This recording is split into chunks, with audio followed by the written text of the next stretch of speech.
But hopefully, at the end of this, you'll have a better idea for what's going on here with Build Maine. So, again, my name is Myles Smith. I am the director of this thing called Build Maine. And first time I came to Build Maine was, I think, 2022. I had just moved back to Maine. I grew up here and lived away for 22 years and worked in international development, economic development, and trade for a long time, and got into urbanism living in Washington, D.C., and working on neighborhood community revitalization on my own street. Moved back to Maine and was trying to figure out what was going on in Maine and found this website, buildmaine.com, that wasn't really clear. Is this an organization? Where's the about page? Who are these people? What is this? It's just talking about a conference. There's not a lot of context. It seems like there's been a lot of these conferences, but what is this? And so I came, and it was amazing. That's where I met Kara. And soon after that, started meeting a lot of other folks in here. And I've been talking with Kara and with the other folks who've been involved in Build Maine for a long time about what it could be. And one reflection that I have had living in a bunch of other places then coming back is that we need to build more in Maine, but we need to build more like Maine. Because other places I've been, Maryland, New Jersey, places that we would drive home with our kids. My wife is in the back here.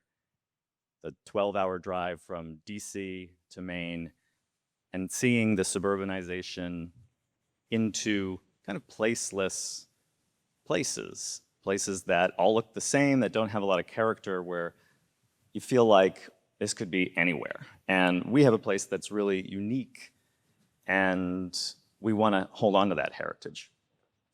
So in talking to Karen, the other folks who've been developing this conference over the years, I learned about this charter that Kara had been working on for what she and this community of people who've been working on this conference really believed were the core values and principles that underlaid everything we did here.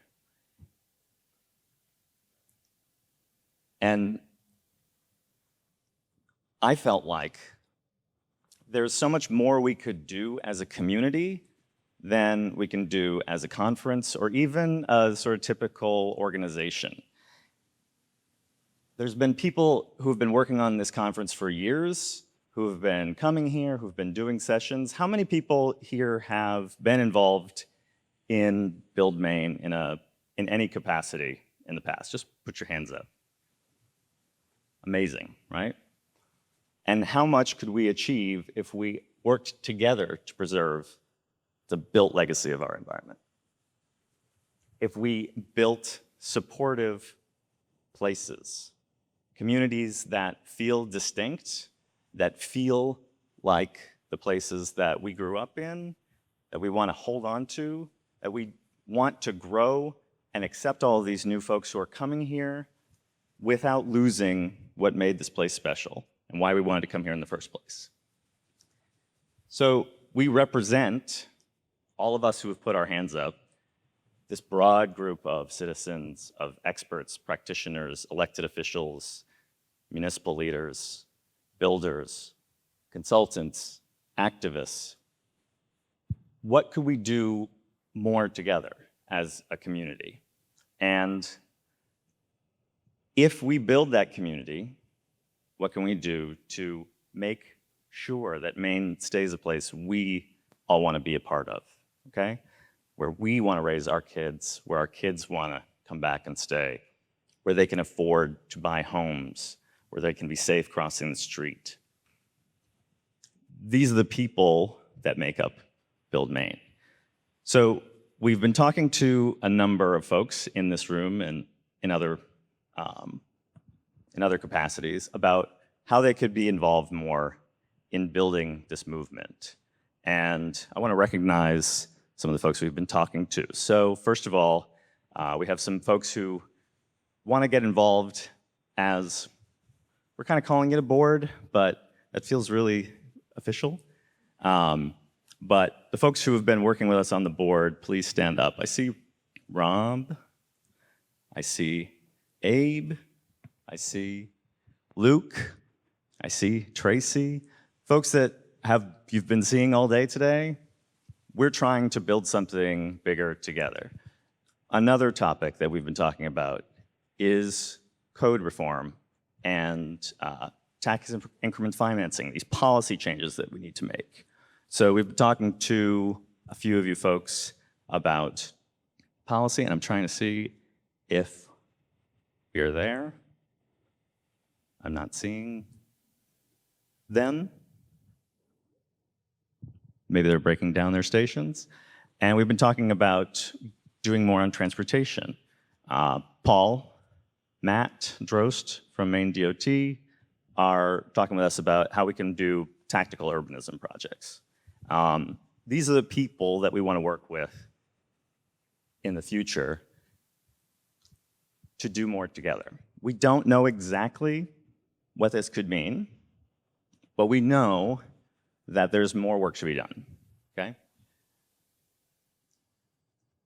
So, does everybody have a piece of paper? If you don't have a piece of paper, put your hand up. Rob's gonna hand some to you. We're gonna need a bunch. So on this piece of paper, I want you to write down something that you would like to see happen in Maine.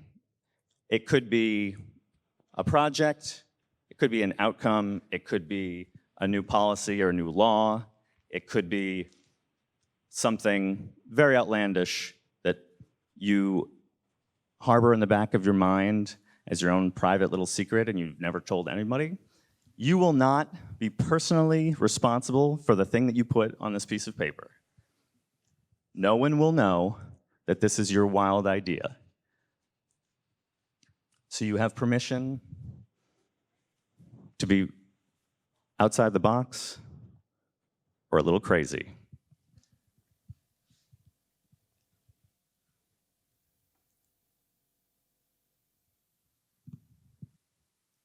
Okay.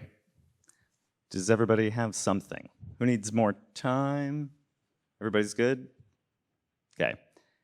So, like every average or even slightly above average man, I have a partner who gives me all the great ideas and is behind the scenes, like helping me be above average.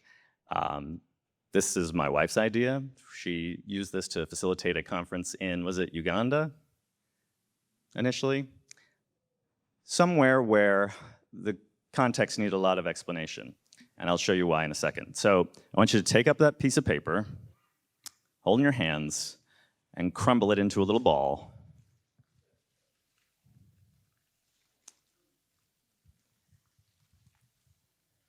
And you can imagine the looks on their faces in Uganda when she said, okay, I want us to have a snowball fight. And then I had to take a few minutes to explain what a snowball fight is, but aside from Eric, who came here from Atlanta, I think we all know, I want you to take this ball of paper and throw it at someone. And then I want you to take that ball of paper and throw it at someone else.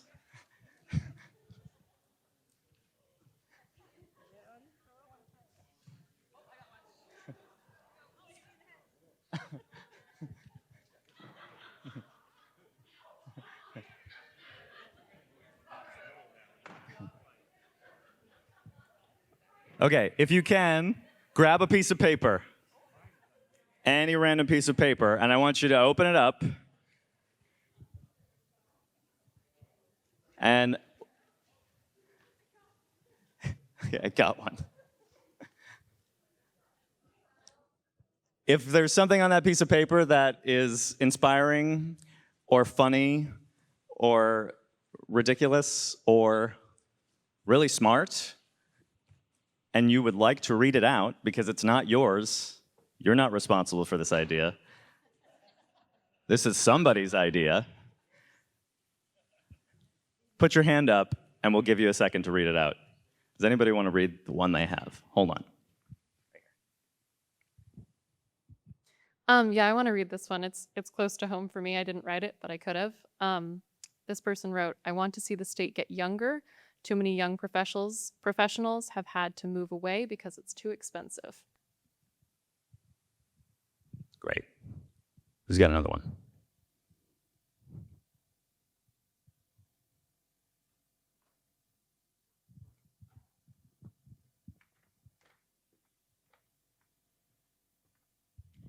This is specific to one part of the state. Staff housing for Acadia Gateway Center in Trenton, pick up by the Island Explorer to Bar Harbor. This would be less housing occupied by seasonal staff on the island.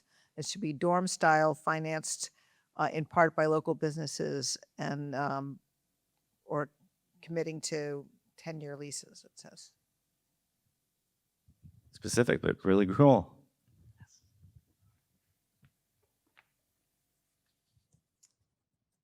I have a very simple one-word answer that will really challenge the thoughts here today, and that is Costco's.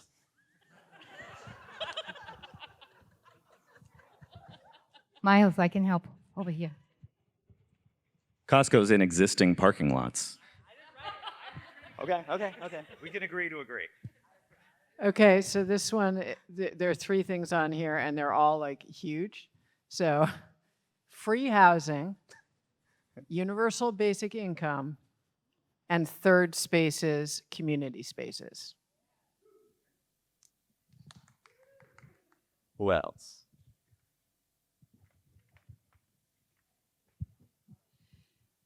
Include greening components when talking about zoning reform, especially when and with density discussions. Think, where do the trees go? Anyone on this side? Yeah, I want to pick somebody randomly. Oh, okay. Ending the practice/normalization of the comfortably housed making decisions about new housing projects for the housing insecure. Nice. Others? This one says interconnected multimodal connectivity statewide. Over here? Definitely an overlooked need. Radiant sidewalks, radiant heat sidewalks, so that pedestrians can have the same experience that motorists do.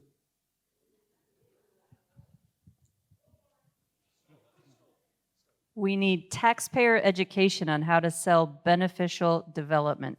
Skepticism that development primarily benefits developers needs to be addressed. Others? I'm going to give you the mic. Here we go. Universal health care, enough healthy food for all, and affordability and livability for those who grow it. Thank you. Any others? Okay. We don't know exactly all the things that are possible when we work together, but we're always surprised. And we want to invite you to reach out to us and figure out how you can get involved. I've talked to 3 or 4 people just in the last hour about projects and collaborations that they want to share, things that we could do together to inform the public, to host events, to seed strong towns groups all over the state, to host conversations and webinars to train elected officials to build a caucus in the state legislature for housing reform, all kinds of things that we could do together. And we want to hear from you. So if you are interested in getting involved, please reach out to us. And I would like at the end here to bring up the folks who were involved in planning this conference, to recognize them and give them a round of applause. So come on up to the front. Sarah, Abe, Kara, Tracy.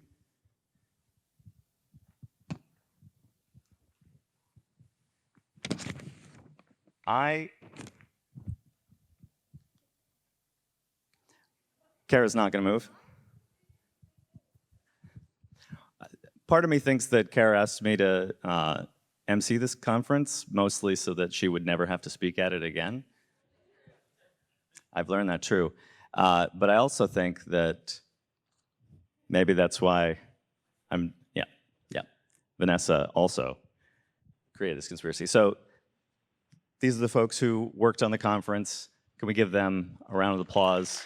Carrie, Abe, Sarah, Tracy, Kara.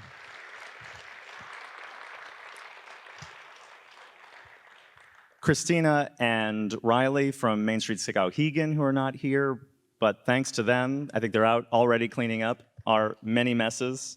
We want to thank Lynn from the Opera House and all the staff of the Opera House who let us into this building when we needed some space, so round of applause for them.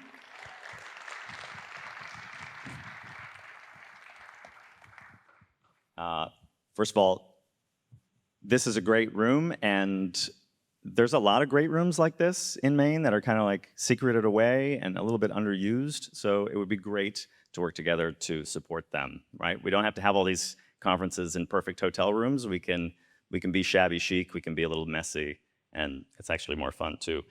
I also want to make sure that we thank the good people at Miller's Table who did that breakfast.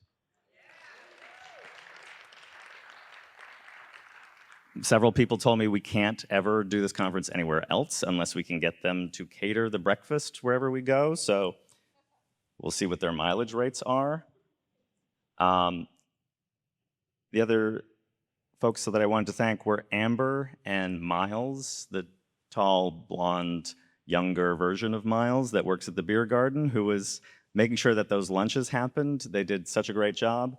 And also want to thank all of our many sponsors. If you could get the sponsor list up on the screen one more time, particularly Machias Savings Bank. It's the biggest sponsor that we've ever had. These kinds of events are only possible with sponsorships, and it's pretty tough to do all the organization to get all the collective people together to make something like this happen. Machias Savings Bank has been sponsoring events like this. I see it all the time. You know, a smaller bank from rural parts of Maine that are working at the grassroots level and supporting events like this, and so we should support them too. And I also want to thank you for coming. We had over 320 participants, the biggest Build Maine ever. So thank you for yourselves for coming out here. There is an evaluation form in paper, and there's also one in that link that you were seeing in the QR code earlier. Either one of them is fine, but we want to hear back from you. So when you're leaving, either leaving this room or at the registration room in the newspaper building, if you could leave your evaluation forms. You can fill out the survey tomorrow, it's fine. If you have it open on your phone, you don't have to do it right now, but we do want to hear your feedback. We do want to know where we should do this next year, for example, and how things could be better. And then finally, I want to thank Kara. None of us would be doing this without you. And I know you're shaking your head and say, oh my God. But thank you for bringing this movement and making it possible for all of us. So I don't know what happened in the basketball game. Did Tom just invite a bunch of people over there to play knockout and then beat them all? He got out first. He deserved that. All right. Thank you so much. There will be a person collecting your name tags near the door. Tracy is near one door. In the blue shirt, she'll grab your name tags. We reuse those. If you have anything in the registration tent, in the exhibition tent, you can pick that up. We'll be tidying up out there, and there is an unofficial after party at Miller's Table Restaurant. If you want to meet us there, have a drink, have dinner, we'll be there. Continue the conversation. Thank you, everybody.